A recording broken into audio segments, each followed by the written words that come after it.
Merci, nous venons de terminer ce premier comité de pilotage du nouveau projet, le projet de développement économique de la Casamance.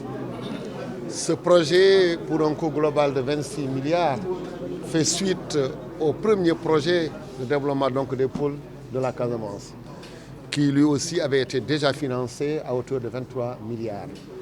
Alors la volonté du président de la République est de continuer, de donner suite au premier projet qui avait accompagné, en tout cas ces zones, dans l'agriculture, au niveau des pistes et dans beaucoup de domaines. C'est à la satisfaction des populations que le président de la République a décidé également d'installer un autre nouveau projet qu'on appelle le PEDEC, le projet qui permet le développement économique de la Casamance. Et dans ce projet également, la nouveauté, c'est la cohésion, qui est extrêmement importante, et également le pilotage au niveau de l'administration locale, comment accompagner les élus locaux. Et en même temps, mettre en cohérence tout le développement de la Casamance, à savoir les trois régions, donc Ziguinchor, Sédhiou et Kolda. Des projets de pistes, des projets économiques, des projets de gouvernance, des projets de formation, des projets de pilotage, des acteurs locaux, parce qu'en définitive, c'est eux qui assurent la libre administration et c'est eux qui déterminent avec nous les projets à installer. Donc ce projet qui démarre maintenant, nous sommes au premier comité de pilotage. C'est la première année de mise en œuvre. Je crois qu'à la lumière de ce qui avait été fait et la demande très forte des populations, fait qu'aujourd'hui le président de la République a encore mis 26 milliards dans les trois régions pour développer la verte et belle Casamance. Je l'ai dit tout à l'heure en introduction qu'il y avait au niveau climatique beaucoup de problèmes liés dans les années avant 2000 en réalité. Les régions a créé beaucoup de problèmes. Et également les zones qui étaient des zones cultivables, on ne pouvait pas les cultiver.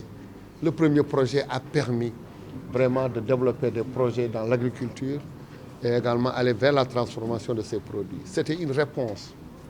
Et la Casamance n'était plus isolée grâce au premier projet. Mais on ne s'est pas arrêté là. Nous avons également initié d'autres projets de pistes qui permettent de dérier, d'arrimer, de faire la connexion entre les communes et les collectivités territoriales d'une manière générale. Ça a permis également de faciliter le développement économique de la Casamance. Et comme nous avons eu ces résultats probants dans la première partie, nous avons initié ce nouveau projet en mettant encore un point focus sur la connectivité entre les communes, entre les communautés rurales et les communes, les collectivités territoriales, en mettant des pistes de production pour pouvoir écouler les productions, pour aller vers les marchés. Mais on ne s'est pas arrêté là. Nous avons également voulu installer dans ce projet ce qu'on appelle la cohérence territoriale.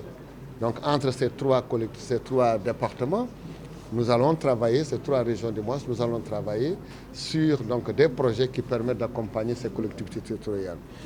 La particularité, c'est de mettre d'abord 23 milliards, de se rendre compte qu'au niveau de la connectivité, c'était important de faire la connexion entre les collectivités et également te dire que nous allons mettre encore plus pour accentuer la cohésion, la connectivité, le développement des projets au niveau local, mais tous ces projets initiés par les collectivités territoriales, initiés par les maires. Et donc c'est ce qui fait qu'aujourd'hui nous sommes très satisfaits vraiment de lancer ce premier comité de pilotage. Oui.